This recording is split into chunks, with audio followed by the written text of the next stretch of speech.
Okay, welcome to the Opperman Report. I'm your host, private investigator Ed Opperman, and tonight we got a really big show.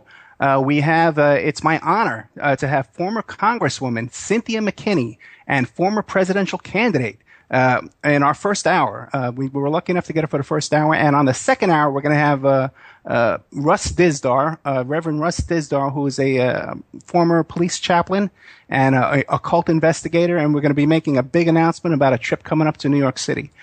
Coming up, we got Mark Rudd from the Weather Underground.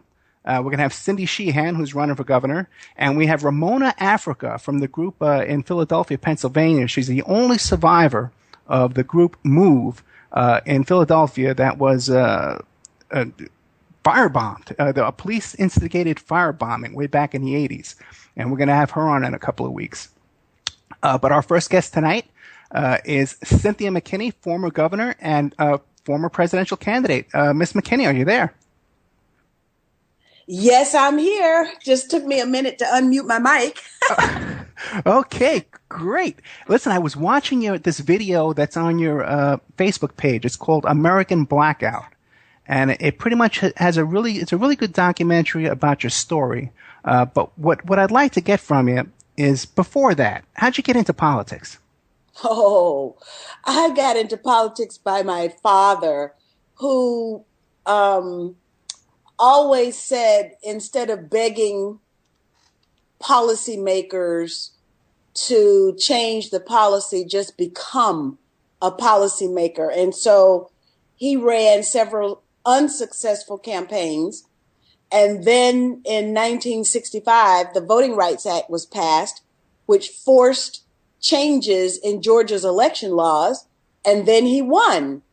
And he served in the Georgia legislature for over 30 years. And then he got taken out in 2002 by the same people who took me out using the same tactic of crossover voting. And the people who took me out are the leaders and the orchestrators of the American Israel lobby in conjunction with the Republican Party. The Republicans had very special partisan reasons, not necessarily ideological reasons, to take me out. And that's because I was very popular in the state of Georgia. My dad, having been an old time civil rightser, was very popular in the state. And because Georgia's Black population is so large, and honestly speaking, the white Democratic candidates are so dismal. The only thing is that the Republicans are so far worse. So we would get out and go campaigning statewide in order to drum up the Black vote, which always was successful. And Georgia was reliably a blue state.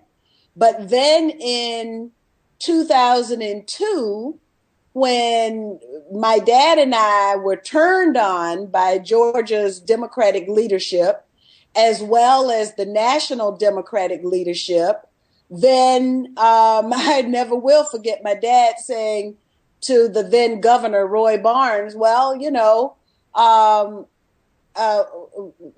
won't win because you won't get the Black vote. Sure enough, when we lost in 2002, that began the whole string of Democratic Party losses statewide. And now Georgia is reliably in the red state column. The situation with third parties here, we have the Libertarian Party on the ballot for statewide offices. They got grandfathered in. But the Green Party has a lawsuit that the appellate court, it had to go all the way up to the appellate court, and the appellate court found the U.S. District Court made a mistake in its ruling and in its procedures. So maybe we'll get our day in court to allow the voters to have a wider spectrum of candidates. But right now, the spectrum is pretty small. Either you're a Democrat or you're a Republican. And so far, the Republicans have been able to win in the state of Georgia, not because they're necessarily better, but because the Democrats just put up such dismal candidates, and they don't do a thing to and give encouragement to the base of the Democratic Party, which in Georgia is the Black vote, particularly Black female voters, to actually show up on Election Day. Now, isn't that a pretty pitiful statement for the kind of democracy that we have in Georgia? And then, of course, it spreads to the whole of the country with the most recent decision by the Supreme Court with respect to campaign finance. Well, let me ask you this, though, because you consider yourself to be like a political dissident? Absolutely. Okay. I know. But do you really think, especially like on the national level, is there any difference right now between the Democratic Party and the Republican Party? Well, yes. I guess you could say that the Republicans beat you and make you cry, and they do it with a frown, and the Democrats do it with a smile, or maybe it's the other way around. But, you know, the people are still getting fleeced. Yeah. There's an article, I think it was today, saying that the State Department couldn't find $6 billion. Well, of course, you know that when I was there, Rumsfeld said that they couldn't find 2.3 trillion, and I went ballistic. But I'm wondering now, where's the Congress when the State Department says it can't find $6 billion? I mean, these are hard-earned taxpayer dollars, and the bureaucrats don't have a right to it. Whoever's stealing it, the contractors don't have a right to it. Even the members of Congress ought to treat the taxpayers' money as something very precious. And well, I think they do when it's going in their pockets. I think they consider it very precious. Yeah, and they have the nerve to say they don't make enough money. They need a raise. But let me ask you a question. This is ridiculous.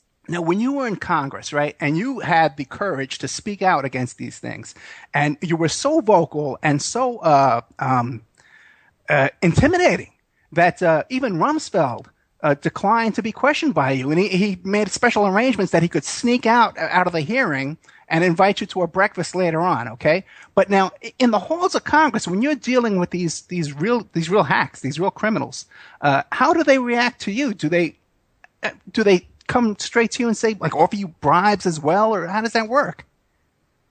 Well, you know, I guess you could say for me, when I was there, I got paid the highest tribute because the likes of Madeleine Albright would call the congressional office in advance to ask what question was I going to ask so that she could, quote unquote, be prepared. Well, I understood that what they call being prepared was really just giving me a shuck and jive show. So I declined the offer to give them some advance warning on what my questions would be. They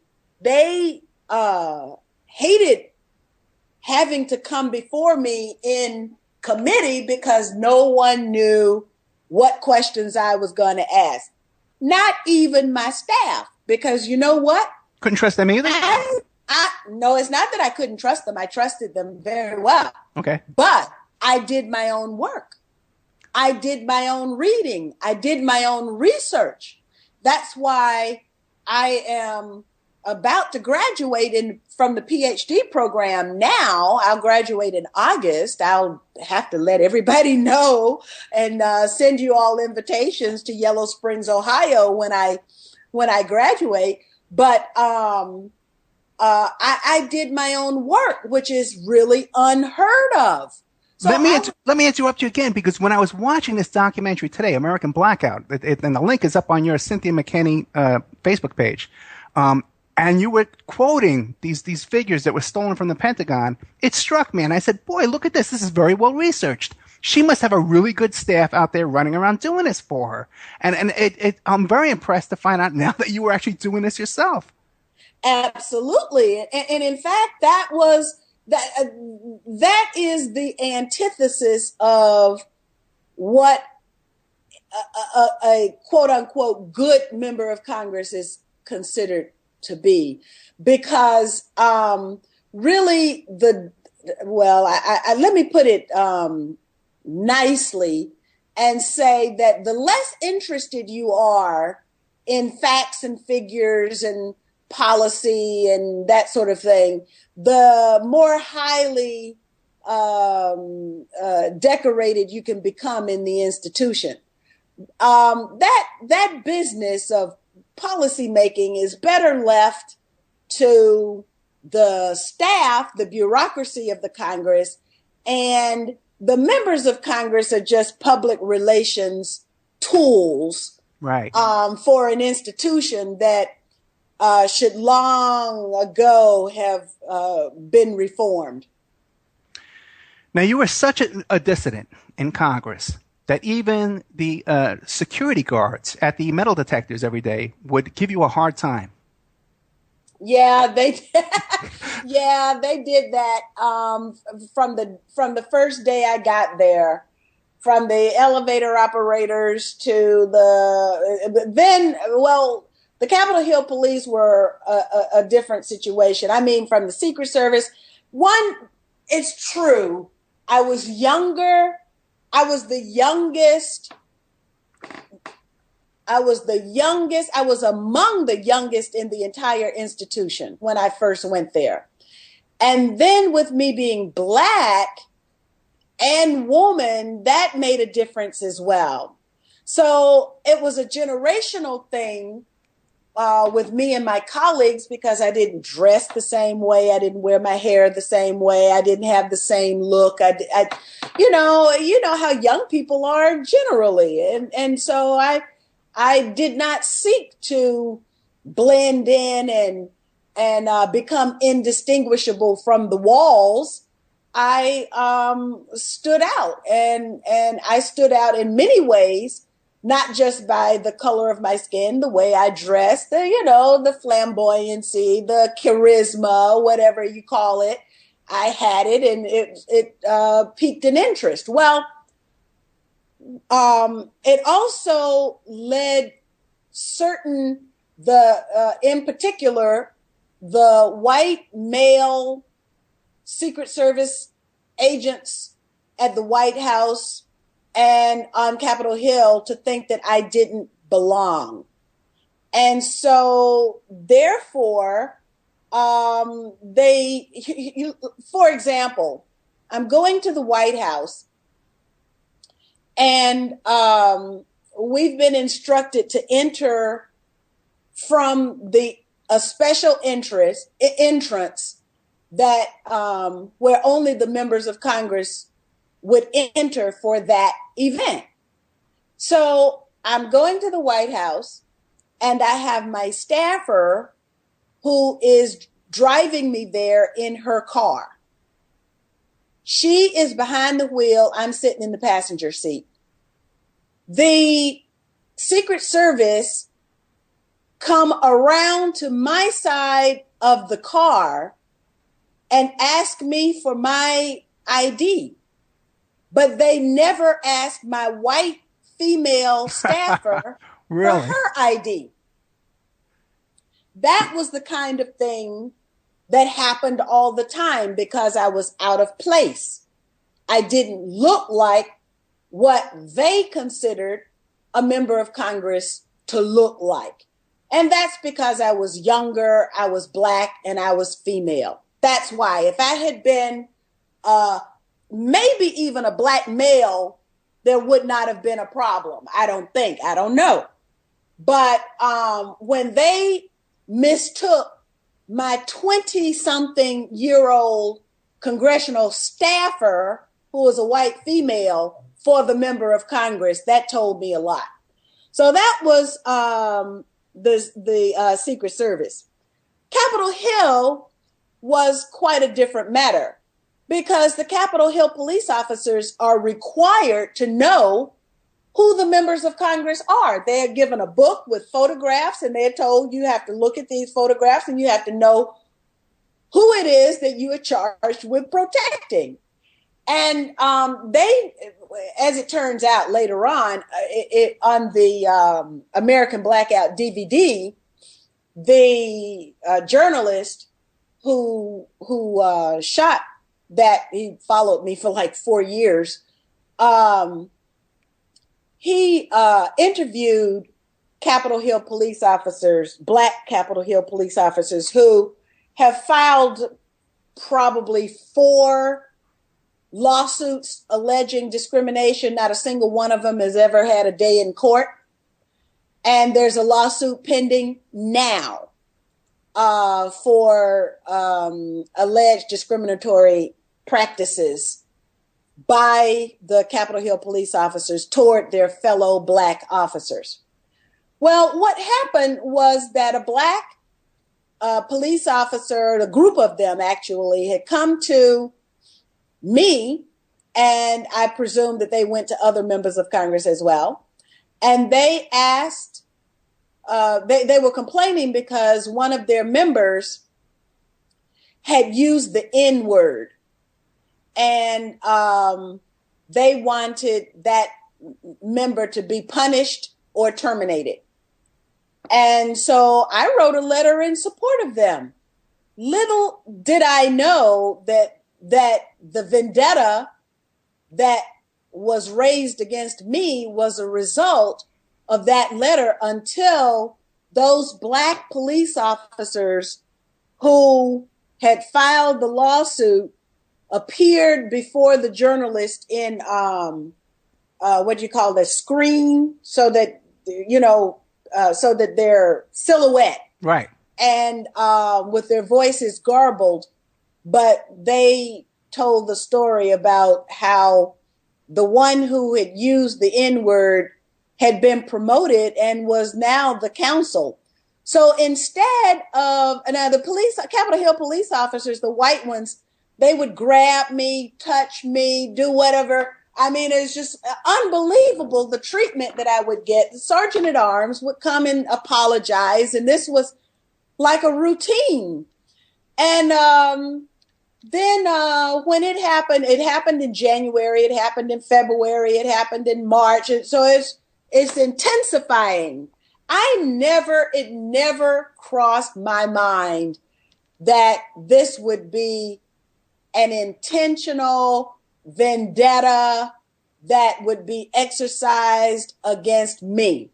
It never crossed my mind. And it just so happened, normally, you asked about the staff. I had new staff, but normally I would never have been alone. And because my senior staff understood how threatened I was inside the institution itself. And I was alone, and this police officer, I'm minding my own business, and I'm thinking about this budget committee meeting that I'm going to, because I'm getting ready to blast them yet again, because the budget is a mess. And when we receive these figures from the DOD or HUD, because I had been working with Catherine Austin Fitts. I don't know if you're familiar with her, but she was the one under the Bush administration that had discovered the 1.1 trillion missing out of HUD. And they went on like a 9-year vendetta against her. And she had to completely put her life back together. They tried. You talk about an enemy of the state. Right. She became an enemy of the state because she told the truth that there were some illegal activities going on in HUD that was negatively affecting members of the American community, and that, and in addition, abuse of taxpayers. And she thought that this was wrong, and she became a whistleblower. And in becoming a whistleblower, she became an enemy of the state, and they tried to. Okay, but wait a minute. I bet that she wasn't in fear for her life the way you were afraid of these cops approaching you and manhandling you. Were they doing that to her? No, she wasn't a member of Congress. No, okay. No. And so this thing with the Capitol Police, it happened until it kept happening, and then the sergeant at arms would come and, apologize. And then it happened, and the sergeant at arms came and apologized, and one police officer even brought me some flowers. It was really nice, a white police officer who maybe he had heard some talk, because they had posted, my picture was everywhere around Capitol Hill, because these police officers have a responsibility to know the faces of the members of Congress. So they had plastered when it happened in January, they plastered my face around. They said at roll call that you got to know who this woman is. February, they make the announcement in roll call again. You got to know who this woman is. My face is still plastered all everywhere. March comes around, my face is still plastered. The difference was that Tom DeLay had a few problems, and I got caught in the middle of the Republicans needing to change the topic after he got indicted or something had happened to him. Tom DeLay eventually, I think he might have even gone to prison. No, I'm pretty sure he went to prison. Yeah. Yeah, he's out now. Oh, really?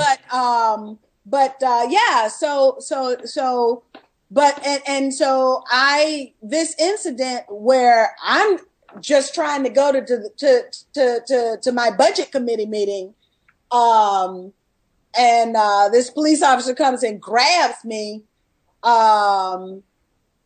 when I'm all the way down the hall and around the corner, by the way. So, it's like the last thing is on my mind. And then this is all on the news. And then this police officer who had used the N-word is the counsel for the Capitol Hill Police. Really? So then he's the one who's saying, she needs to be indicted, And then the U.S. attorney is a Zionist.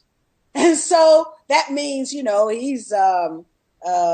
in cahoots with the pro-Israel lobby.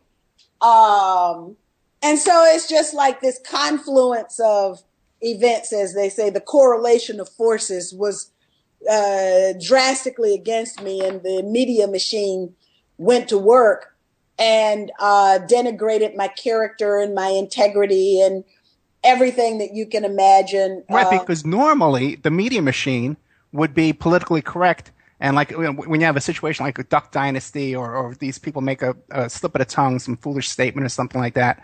And normally they take the politically correct agenda and would attack the other side. So I was going to ask you, why don't you think that the media came to your aid and defense? But I think you answered it when you said how this guy was a Zionist and, again, had that control over the media. That's right. The pro-Israel lobby has its tentacles throughout the U.S. government, including our military. And sure. And so then when things happen and you don't understand, that's the first place one should go and look and say, okay, now who benefits from this? And in what way is Israel going to benefit from this series of events? And I have become, you see, what happened was I also had a conscience and I had a heart, and I was trying to lead with my heart.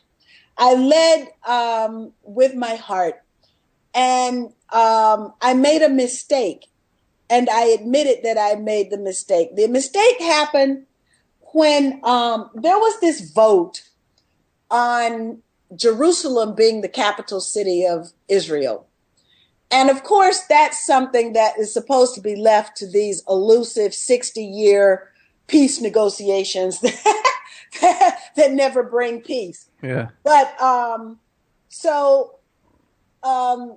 this legislation had come up, and I don't know why it had come up, because it's already in the U.S. law that Jerusalem is the capital city. The president just waives it every year, but it's already law. But, you know, these legislators, they try to curry favor with the pro-Israel lobby. So they introduced this legislation. So this bill was there to make Jerusalem the capital city. And I rushed into the House chamber, and I didn't know what the bill was. I looked up on the board, and there were everything was green. So I just punched the green button, which happens a lot. Mm. And then I learned later, as I was looking at the news, and the news reported that some 70-year-old, I can't remember now if it was a man or a woman, Palestinian, was throwing rocks at the U.S. consulate and had a heart attack and died. I took that seriously, and I said I will never, ever cast a vote without knowing without having read the bill. Gotcha. Okay, we're coming up to a break, but we're with former Congresswoman and former presidential candidate Cynthia McKinney, a self-described dissident, a hero, really a hero that put her butt on the line for us to go in there in Congress, where she actually had to stand up to the congressional police force to get into work every day to represent you and me, the little people. And I got to take my hat off to you there, Cynthia. That was a brave time in your life, my friend. We'll be right back after this. Okay, welcome back to the Opperman Report. I'm your host, private investigator Ed Opperman. And every Friday night, 5 p.m. Pacific Standard Time on Revolution Radio, freedomslips.com, we bring you cutting-edge guests. We got Mark Rudd coming up. We have Cindy Sheehan coming up. We have Ramona Africa coming up. But tonight, we have none other than, it's an honor to have on our show, a former Congresswoman and former presidential candidate on the Green Party, Cynthia McKinney. Ms. McKinney, I told you to call me Cynthia. I can't do it. I wasn't that. See, that was part of the problem. If I had been one of those highfalutin, nose in the air kind of persons, then I probably would still be in the Congress. But, you know, I was not that formal when I was there. So you can't have me being formal now. Okay, I'm going to call you Cynthia. Thank you very much. Oh, yeah, for sure. I was intimidated before you came on. Okay. Oh, no. You're just such a strong woman. You're a strong woman, and I was intimidated. But when I watched American Blackout, the video today, you have such an easy smile that is so sincere. I could see it. I could see the kind of person you are, and it really brought warmth to my heart for you. I want to get into some things, okay? One is, because you were in there in the halls of Congress every day. Yes. Recently, there was this incident where the stenographer started screaming about Freemasons and stuff like that. You're familiar with that? I'm somewhat familiar with it, yes. What is your take on that? Well, you know, you have to wonder how... Are you familiar with Sibel Edmonds? No. Okay. Sibel Edmonds was an FBI translator. She speaks Farsi and she speaks Turkish. So she worked in the, in the section of the FBI that really eavesdrops on people who speak that language. That would be the Turks and the Iranians. So in the course of her,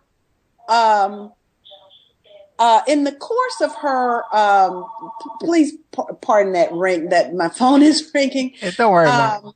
In the course of her work, she overheard deals being cut, nuclear secrets being passed, military information being passed. And these were by members of Congress. She listened in. Now, this is traitorous behavior. Anyone else, like the young man Ken Ford Jr., who did nothing but tell the truth, but the truth didn't comport with the Bush administration's drive to go to war against Iraq. So they actually put him in prison because he refused to falsify a report and state that there were weapons of mass destruction in Iraq. So now here you have an agent of law enforcement for the United States government listening in to members of Congress, the leader of the Democratic Party, I think including the Speaker of the House at that time, Dennis Hastert. She's hearing all of these people engaging in behavior that should be prosecuted. And so she became a whistleblower. One of the things that she learned was that there was one in particular member of Congress, a Democrat, who was set up with a prostitute. Of course, the session was filmed, and that neutered the voice of that very aggressive, very outspoken, was on the way to becoming just like me, dissident member of Congress inside the institution. And so a lot of when she went, so somehow it got out. And members of the press started calling me, of the alternative press, started calling me, asking me, was it true? And I had heard about it, but I needed to get verification from the member herself. Now, this member of Congress is a grandmother, a mother, and a wife. And the last thing that she wants out there is that she had a lesbian tryst with a prostitute. So I go to this member and I say to her, you know, it's really a shame that the leadership, it's a shame what people will do to get in with the leadership. And she said, yeah, it really is. And while not mentioning the particular episode itself, I said yes, and I can imagine that people will do things that the unthinkable in order to get in with the leadership. And she admitted, yeah, and that she had even done something to get in with the leadership. So it made me wonder, well, what kind of leadership do we have leading the Congress? Who are these people?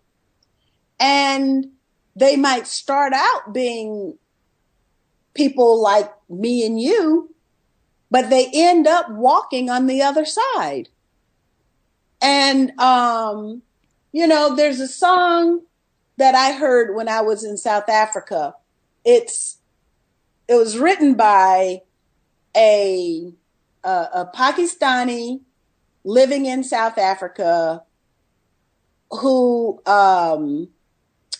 it's sung by, it's a duet, and the female voice is a Jewish South African woman. So it's beautiful song.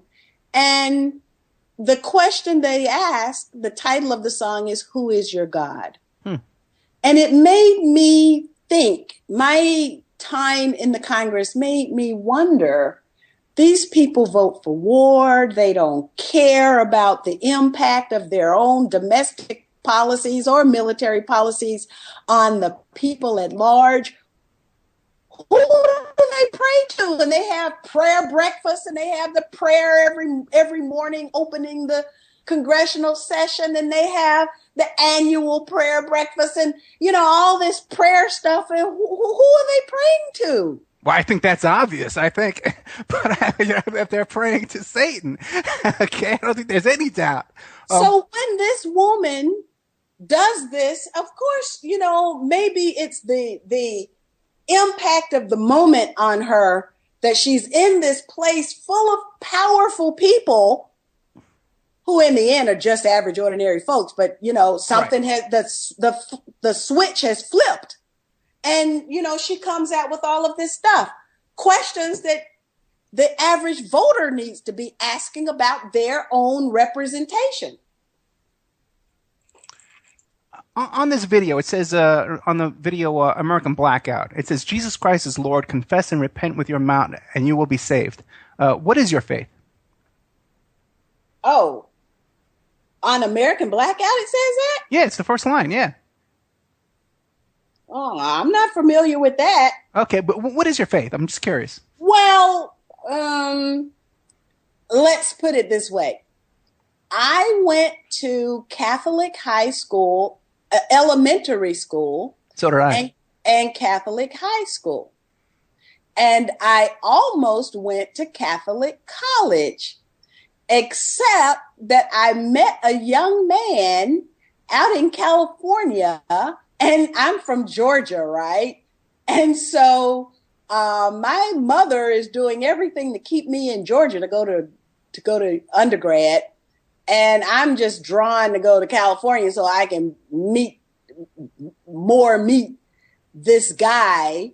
And so I ended up at University of Southern California. But so, my educational background, it was the nuns that taught me how to think critically and analyze my situation and instill certain values about stewardship.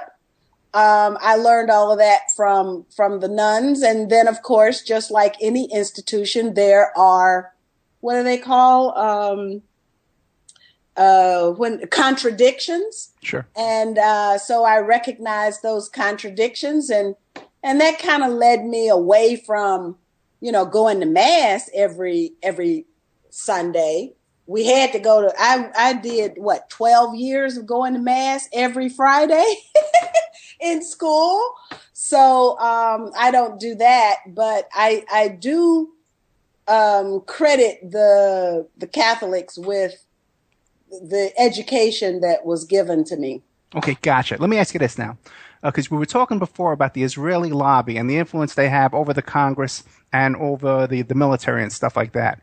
Now, yes. Were you ever approached? Because now, obviously, they're funding all these other politicians. Were you ever approached and they tried to say to you, "Hey, come on, Cynthia, come on, we can make things easy for you"? Yes, several times. Of course, you don't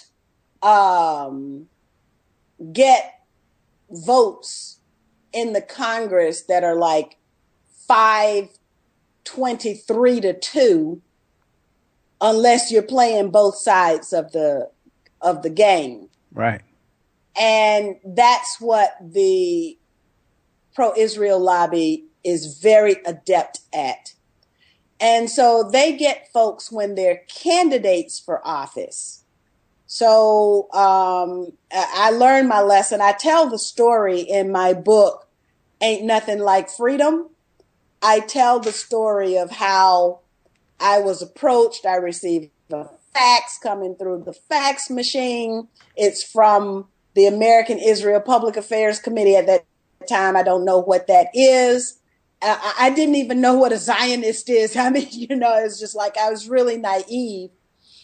And they have this list of things, and then they tell me you sign on the dotted line that you agree to all of these things, and then you can get some money. Well, I learned how the game is played because I refused to sign. I said, I don't know about this issue. I know about it, but I don't really know about it. And therefore, I want to get elected, learn the issue, represent my constituents, and vote according to what's best for my country.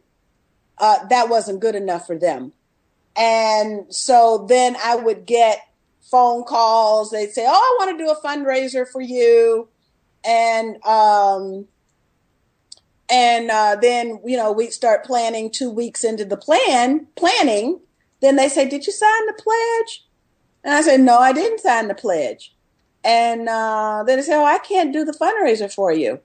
Click up, Right. And so if I were to run for office again, I would have to confront the pro-Israel lobby. Now, that's not a problem for me because I'm very secure in my position and the evidence that I have for my positions. However, I think it is incumbent upon the voters of the United States to become as secure in their knowledge as I am in mine. And as long as we have elections that parade, beauty contests, personality contests, who wears the nicest clothing, who shows the most or the least cleavage, who's wearing pants and who's not wearing pants, parading as elections, then the people of the United States are doomed. And it's this kind of carrying on nonsense that the press have gotten away with, that the voters have allowed the media to get away with. In fact, someone put on my Facebook page just the other day, yesterday, I think it was. I'm so busy trying to finish my chapter 4 for my dissertation. But somebody put on there that the people of the United States, the voters, the people of the United States have the representation, how did they put it now? That they've allowed to happen. Well, we deserve, really. That's right. So when we complain that the Bill of Rights doesn't exist for us any longer, we do have still, as bad as our electoral system is, we still have, I could sign up tomorrow, but if I signed up to run tomorrow, would the people stand up with me, or would they join in as the pro-Israel lobby bashes me again? That is the question that I have, as people on my Facebook page are always asking me to run for this and run for that. And, that's the question that's out there. Are they going to believe the hype, or are they going to believe the person that's been true to them all of their political, my political life and theirs as well? That's the question that remains to be seen. But right now, I don't know if we'll ever see it, as long as one person can sit behind a desk and write a $2 million check and say, okay, I'm going to finance this one member of Congress and do it. That's what the Supreme Court has unleashed now. Yeah, that's right. It's almost unlimited what they can do, because now even corporations can have unlimited funding for candidates. Well, we're down to 5 minutes with Cynthia McKinney. Cynthia, I want to invite you to come back anytime. Anytime I can get you. Okay, that's great. That's great. In 5 minutes, what would you like to tell us? Can you give us some advice, or what you want to do in the future, what your plans are? Well, the most immediate goal that I have is graduating on August 2nd in Yellow Springs, Ohio at Antioch University, which has allowed me the freedom, the academic freedom, honestly, to pursue the topics that interest me, while I've been in this PhD program for the last 2.5 years, I've studied COINTELPRO, which is something that was near and dear to my heart, but they allowed me to pursue it academically. I've pursued targeted assassination, something also that we in this country experienced in the decade of the 60s. And now that is a regular part of the policy of our government, including the summary execution of individuals U.S. citizens on U.S. soil, according to the Justice Department says the president has the right to do that. So targeted assassination is not some esoteric issue anymore. It is a real life and death fact that we as U.S. citizens have to deal with. And then they've also allowed me to study the former president of Venezuela, Hugo Chavez, on whom I'm writing my dissertation. Oh, my God. We got to have you back. I would love to do a whole show with you just on COINTELPRO and the MK Ultra. We handle that stuff all the time. That's routine around here. Well, what I would love to do is come back and maybe go through some of the documents. I've read the church committee reports. I've read the COINTELPRO documents. And so, we can pick a topic and I'll do the research and pull out the documents and we can inform people from the hardcore facts, the evidence, and let them see for themselves what kind of government the United States had at that time and still has. Yeah, that would be an honor, and I would love to do that with you. And if you can give me 2 hours next time, that'd be great. This has been an absolute pleasure having you on here, and an honor. What was the name of your book again? I have 2 books. One, Ain't Nothing Like Freedom, is the one where I talk about the pro-Israel lobby and what they did to me. Right. And the first book that I wrote is called The Illegal War on Libya, which is actually I edited that book. And we talk about Libya before the bombing. Of course, I went to Libya during the bombing, and then what Libya is like now. No, I did not know that you went there during the bombing. That's extremely brave of you. Yes, and I went to Syria as well, and Syria is being destroyed. And, Venezuela right now, I was supposed to do some interviews, and the interviewees are all afraid now to talk to me. They are under the hand of Opperman, which was the organization, the NGO that was funded by the National Endowment for Democracy and Soros and a whole bunch of other folk that created the chaos to overthrow Milosevic. And the Venezuelans now are very afraid that the same kind of destabilization is going to become a normal part of their life, and they're being actively destabilized now by the Obama administration. It's a shame what the United States does to other people around the world. It's a shame. And, and what it's doing to our own citizens right here. And the Federal Reserve. I mean, we got a whole lot we could talk about. Oh, yeah, and I love it. I'm a big supporter of Hugo Chavez, God rest his soul, and also to the Venezuelan Revolution. And we got to go. Cynthia McKinney, former congressional congresswoman, former presidential candidate. Thank you so much. I'm going to beg you to come back. Okay, thanks, Ed. Bye-bye. I got your phone number. I'm going to beg you. Okay, bye-bye. I love you, Cynthia. Thank you so much. Okay. Oh, boy, we had Cynthia McKinney, former congresswoman and presidential candidate. It was an honor to have her on our show. Thank you so much, Cynthia. She says she'll come back, which is great. Coming up next, we got Russ Dizdar, who knows all about MK Ultra as well, and also about the satanic cults. We're going to be talking about the Process Church, a big project that Russ has coming up, a historic project involving the Son of Sam investigation. A trip he's taking to New York City coming up in May. We'll be right back with Russ Dizdar after this long break. I love you guys. Thank you for listening to Revolution Radio.